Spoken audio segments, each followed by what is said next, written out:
be believers. Again,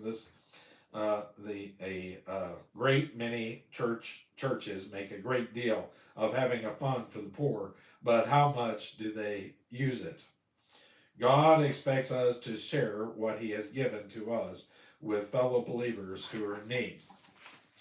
Given to hospitality means actually to pursue hospitality. That is, we are to seek out other believers to whom we extend hospitality. There may be a person in your neighborhood or even in your church who is introverted and desiring yet longs for Christian fellowship.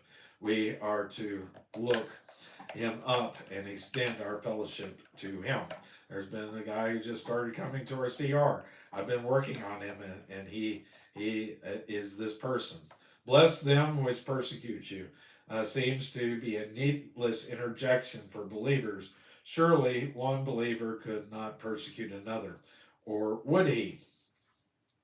It is difficult to bless a man who is kicking you, but we are to bless and curse not.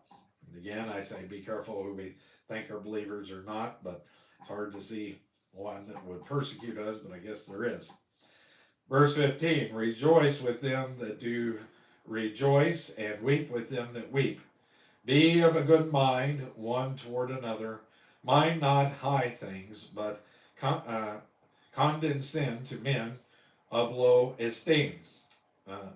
And be not wise in your own conceit. And I hate to say this, but our Celebrate Recovery is basically a collection of misfit toys. And I think Outreach Celebrate Recovery is. Every church should be. And they're the outcast of the clique church, the popular people, the popular church that everybody goes to. And I think by and large that's Uncle Cecil's church is the same way. But that's how that we are supposed to be. We're supposed to be that kind of people, that we condescend, we don't look down upon, but we lower ourselves to their level, and go along with them and raise them up.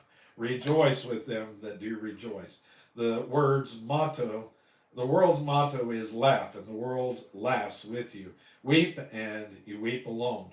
But that is not true of believers. We are to enter into the joy and sorrow of other believers. Weep with those who weep.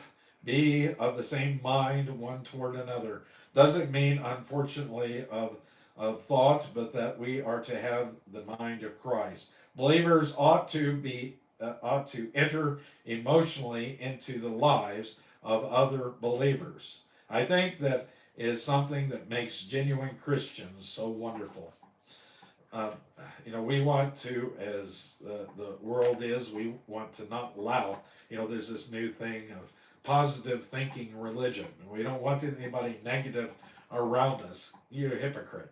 We come alongside those who have just lost loved ones, or have lost their child, or their kids in addiction, and out in the streets, homeless, and those who are sick and afflicted, and love on them.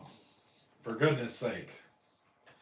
You claim to have love, you have no love in you, you know not love. Mind not high things, but condescend to men of low estate. My friend, let's not be afraid to associate with humble men and things of low estate. Paul said to the Philippians, let this mind be in you, which is also in Christ Jesus. Philippians chapter 2 and verse 5. What kind of a mind did Christ have? A humble mind. Be not wise in your own conceit. In other words, stop being wise in your own opinion. What an injunction that is. A great many of the saints think they are spiritual giants, but they are not.